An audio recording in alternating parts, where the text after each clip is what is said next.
Picked up a small, 200K pizzeria in the city. Also, he's that same client is closing on a deal that I have that should be closing on Wednesday. So kind of like was forced to take that listing, but it's still very sellable. 200K, 100K cash flow. I believe that's about it for this week for the Wolfpack. Christian, great stuff, by the way. Amazing job. Thank you, I have bro. I have a question for you, just to get your input for everyone. When you get a listing on the pack, when your team gets a listing, do you guys build out a P&L for the seller? Depends on the deal. Sometimes, like if it's worth it, we'll get it done. Yeah, I would say so. Like 8 out of 10 times, just because it's very difficult. Like a pizza deal, right? Like it's very tough to verify much. Like they don't keep P&Ls, so we kind of just build out a little quick Excel, just something to show buyers. Just And to, then you basically hold them to it until, there's a due diligence period and you hold those numbers accountable until they're done with the due diligence. Because a lot of the new guys that are coming on, they're getting listings. And I think a good training session would be to build P&Ls. So I'm just want to pick your brain on that, if you think that's a good idea as well. I do agree. I think that'll be a good idea. It'd be helpful for people to know like what are some of the expenses, because I see a lot of listings come in and they're like, just like four line items, and it's just like there's way more expenses to every business than just four line items. So I definitely agree it would be helpful. There's certain expenses in certain industries that you might be overlooking. One little insurance expense, let's just say on, a car wash, right? Like you miss the insurance expense, that can be, I don't know, 20 grand right there, hypothetically, 20 grand. And if you're going a four to five time multiple, that's, you're overpricing that deal by a lot. It adds up, yeah. And then that's just like one expense. So there's other expenses. Same thing with a laundromat. Like if you're overlooking insurance, 12K a year, and you're going five times cash flow, it's slightly overpriced. So definitely, I agree. Yeah, I think after the announcements, I'm gonna do. Just gonna show some P&Ls and start showing people different industries today on the call. I just wanted to pick your brain and see what you thought about that. I think that'd be super helpful for everyone. Awesome, thank you. All right. Well, thank you for the update from the Wolfpack, Christian. Let's dive in, Brian and Team Atomic. I see you're ready to go. Yeah, it's been lots of miscellaneous stuff going on. In all honesty, congratulations for Lucy for the closing on the for I think 749K. That was the end of last week, and working to get a couple of deals closed. I mean, Christian mentioned on how even when you think you have good LOIs and having them fall through, you in the closing process, you really just can't be too involved in it. I know over the last couple of weeks, I've probably been averaging about 4 hours a day between two deals, between talking with buyers and sellers and lawyers and whatnot on that. Every day, each one keeps getting pushed back. You're always setting a date, and quite honestly, you're typically always missing that date. But if you didn't have a date, then there'd be nothing to miss. So the idea is to have a date and only miss it by by a bit. And we did get the Fourth Amendment signed on the deal, and that's a good example of things that could be around forever. That LOI was signed in September of 23, and obviously we are no longer in 23 or 24. But we also got another $200,000 hard deposit on that on Friday. So now the buyer is up to about 1.5 million in expenses out of pocket between hard deposits. This is over, just so everyone knows, because I don't think anyone knows, this is over a $50 million deal. We've actually been through a full trucking and logistics cycle during the deal. I mean, you literally had, when we first pitched this thing 2 years ago, the numbers were fantastic, but as people know within the industry, late 22, early 23 just got crushed.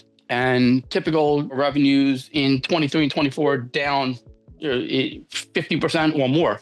This particular one had their revenue down by about 35%. But we've actually been through the cycle so long that projected revenue is back to where it was pre-cycle on there, which is great. So I mean, the buyer and seller are getting a really great transaction here if we can get it closed.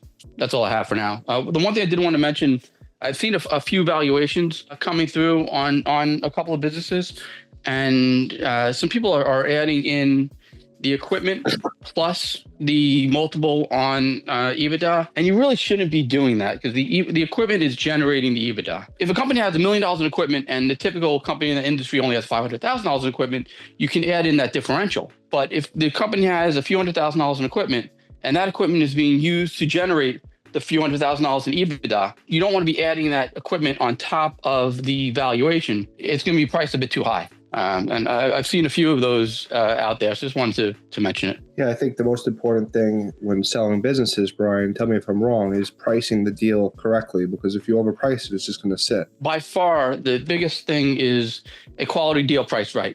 I'm always focused on industry, but that trumps industry too. I mean, a quality deal priced right is going to sell. You will have buyers. So what do you do with the equipment? Would that go to count as inventory, or how would you? No, you're already counting it in the multiple. Okay. You already the equipment is generating the EBITDA, so you can't add it in again. I see. That's a great tip. Thank you. Yeah, the inventory is always separate, by the way. Brian, how about accounts receivable? Say a company has, $500,000 in accounts receivables that they didn't collect. How do you put a value on that? I mean, again, that is part of the business, but quite honestly, usually we're able to pull out the accounts receivable and have the seller keep it, or have it's allocated towards the working capital, depending on the size of the business. Like honestly, in the deal, we're not keeping any of the working capital.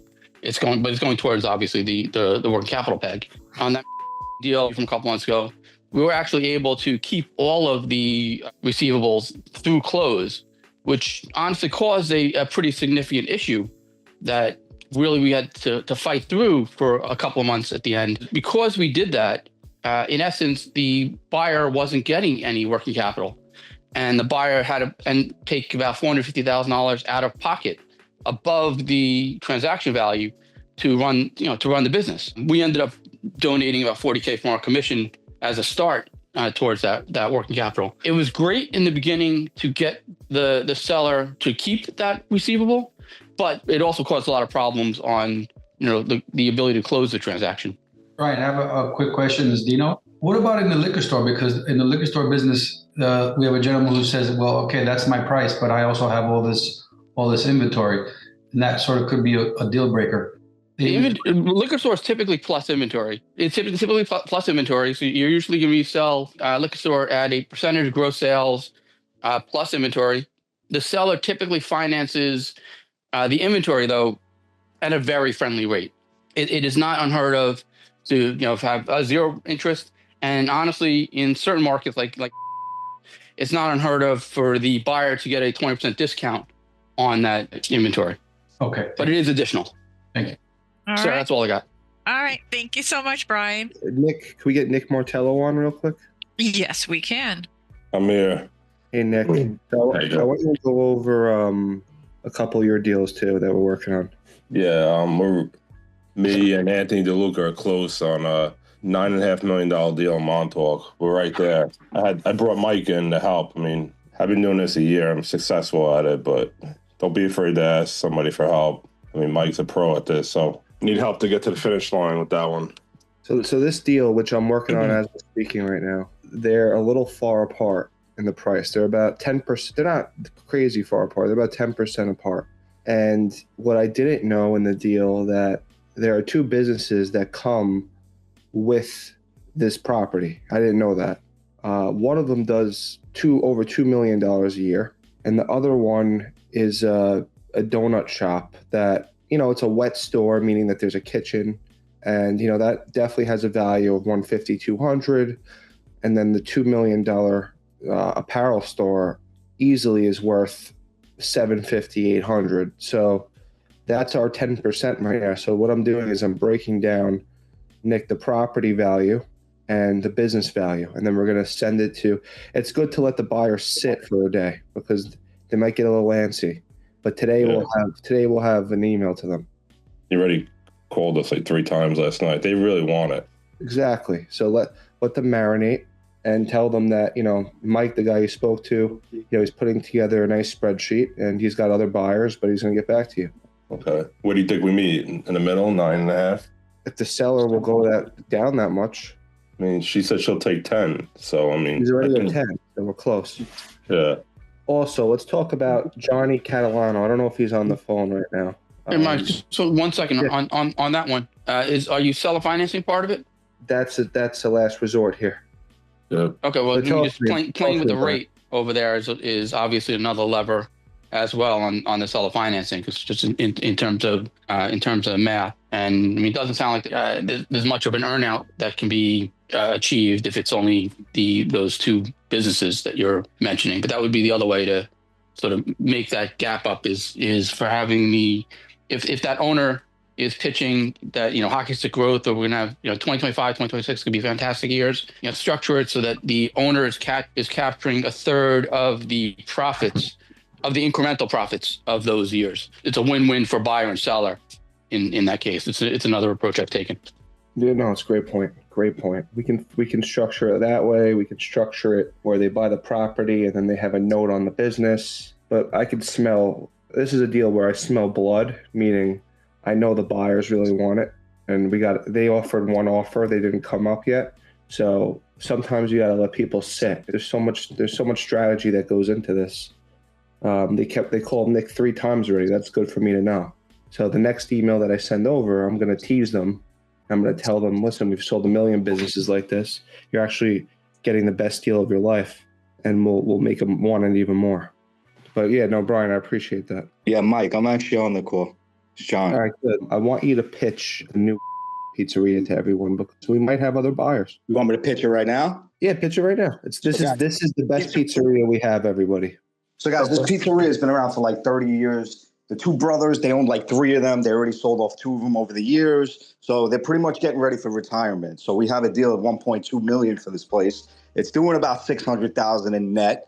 However, pizzerias are very hard with the P&Ls to get because they're old school. So we're trying to put together a P&L. We're going to get some of the bills. I spoke with Nick. He's able to get something from this owner to kind of put on paper for us. But yeah, it's a strong pizzeria, very good food. It's very Italian here. So people are very picky with their pizza. So it has to be good if you're going to make it in this area. John, Right? also, So it's one of the top pizzerias in this area. John also mentioned how they're claiming that they're doing 2.9 million in revenue, and their tax returns reflect 2,880,000. So they're showing just about all of the revenue on the tax returns. So John, yeah, that's a great point. So the tax returns show 2.886 in 22, and 23 they show about 2.7. The problem is we have buyers that are very interested. It's not a problem. We have buyers that are interested. We're educating the buyers. This is 80% of small businesses is how do you tie back the tax returns to the actual numbers, right? This is in every deal. And then a small business and a pizzeria that does $2.5, $3 million, how do we tie back the actual revenue?